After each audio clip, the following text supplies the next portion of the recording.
Hey, what's going on, everybody? Welcome back. We're back with another Agents of S.H.I.E.L.D. review. This is for episode Oh God, four, season 7, episode four, I believe. 4. I just lost. I just forgot which one we were on. Yeah, I believe it's four. You sure? I believe so.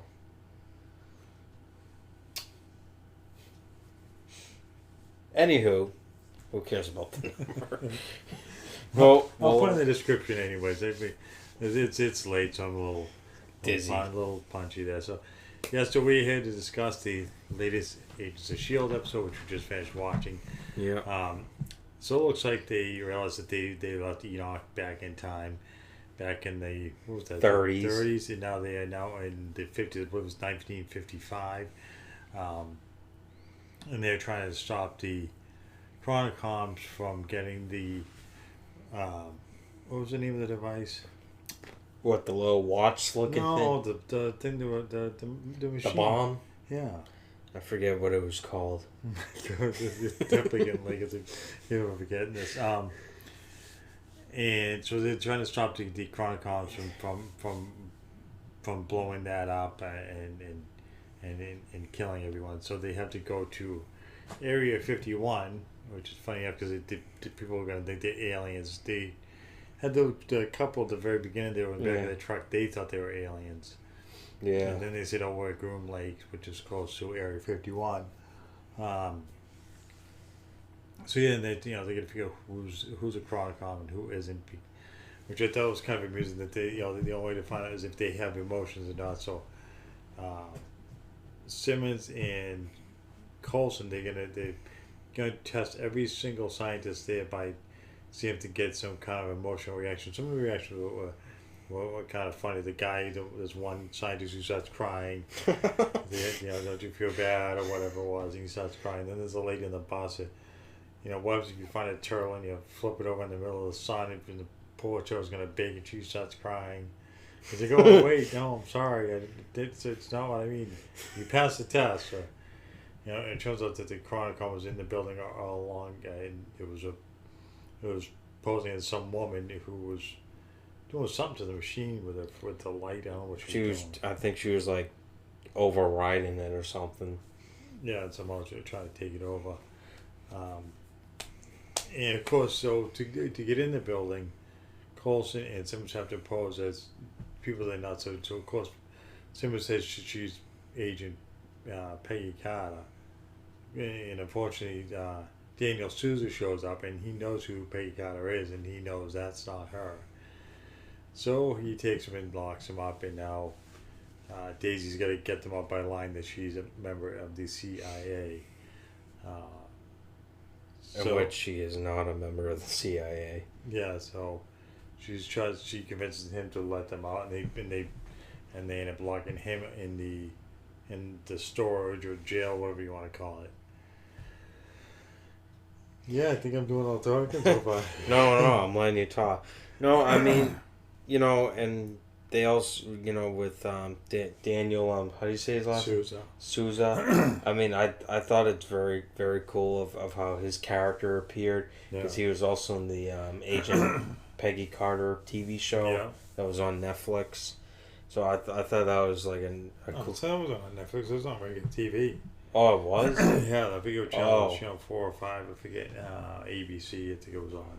Oh, and the other connection was they're all at that restaurant, whatever, and the restaurant was actually, since they were in 1955, that was actually the same restaurant, I believe, where Nick Fury and Romanoff and Tony Stark all met when Fury introduced Black Widow to Tony Stark as which was it for Iron Man 2. So that didn't happen until 2010, I believe. Yeah, so that was like 40, 50 years later. Yeah, which I think was also very cool.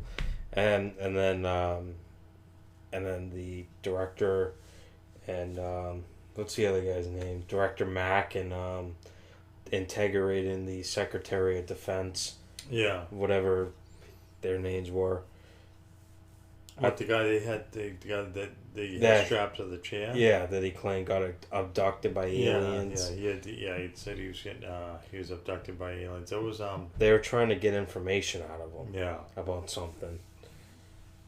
Yeah, it was about the device that they were. Yeah, I can't remember the name of the device that they did. I can't remember It either. was the whole episode was about it, and I can't remember what it was called. I'm sure we'll. I guarantee you, once we're done with this, we will remember. Yeah. Like, oh shoot, yeah.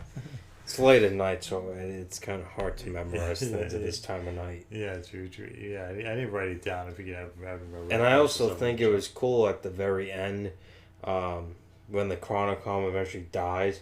Yeah. Phil Coulson also looked like he died too when but when the whole thing blew up, the lights. But by the preview from next week's show, He's supposedly alive. yeah, so he's back, so he doesn't die. But his eye went gray for some reason, which I don't know why that happened. Yeah, I don't know what that meant, really. I don't know if that's something to do with the light maybe that caused it. I don't know, but he's alive for next episode somehow, so obviously he's fine. But it would be curious to see if they continue to stay in the 50s going into next episode, or if they go back a few timelines, or if they go forward a little bit. I thought they said Simmons said they had to keep going forward, not backwards, and that they were going in the Chronicom's wake or whatever. Yeah. So maybe the next time will be in the 60s or the 70s. I'm going to assume it's in the 70s, where they jump from the 30s to the 50s. Maybe they're going to go another 20 years to the 70s. Maybe that's going to be the theme for this season, that every episode is 20 more years in the future. So by the time the season wraps up, to back to present time. Yeah. I really don't know.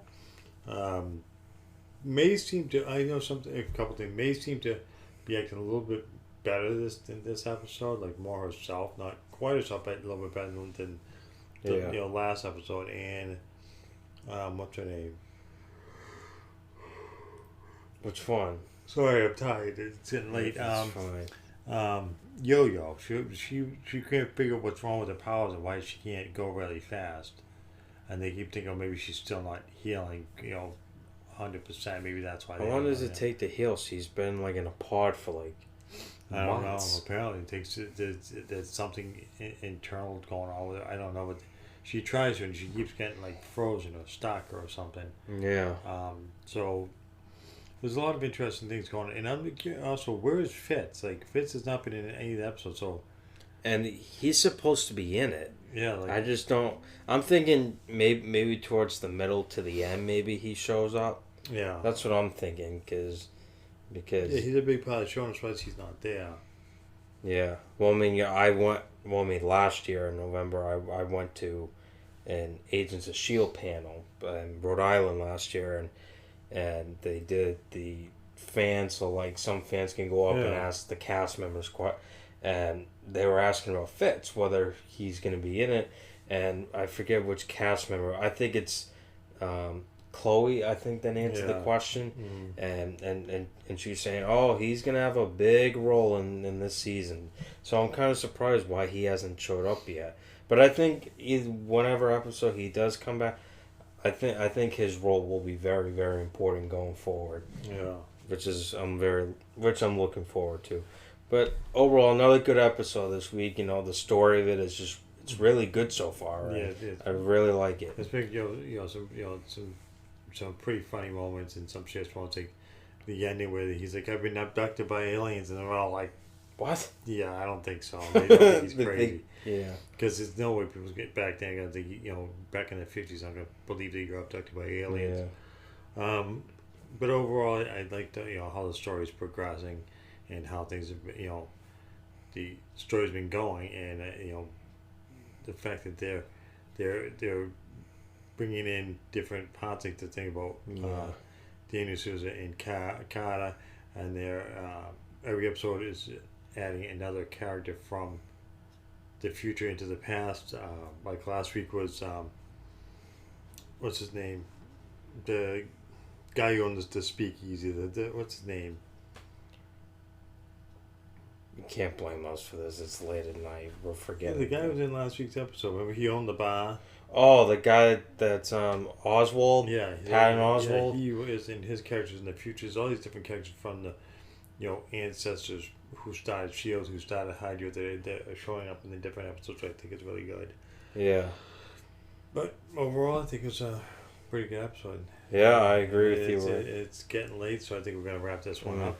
If you guys have any thoughts or comments, or if you just like this video, put it in the comments down below, and also hit that like and subscribe. Until next time.